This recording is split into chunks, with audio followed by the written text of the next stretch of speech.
ఈ చలికాలంలో పెరుగు తోడుపెట్టుకోవడం అన్నది చాలా పెద్ద టాస్క్ అండి. ఈ చిన్న టిప్స్‌తో ఇంట్లోనే మనం ఈజీగా పెరుగుని తోడుపెట్టుకోవచ్చు.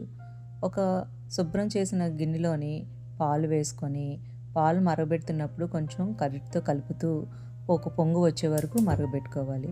పాలని బాగా చల్లారబెట్టుకొని, అంటే మరీ వేడిగా కాదు, మరీ చల్లగా కాదు. గోరువెచ్చగా ఉండాలండి. మనం ఒకసారి వేలు పెట్టి చూస్తే మనకి ఆ వేడి ఎక్కువుందా, తక్కువుందా తెలుస్తది.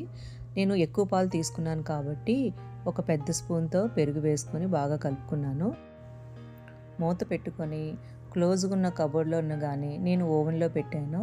నైట్ పెట్టినాక మార్నింగ్‌కి చూస్తే పెరుగు చక్కగా గడ్డ పెరుగులాగా రెడీ అయిపోయింది. నేను ఒక 1 అవర్ ఫ్రిడ్జ్‌లో పెట్టుకున్నాను.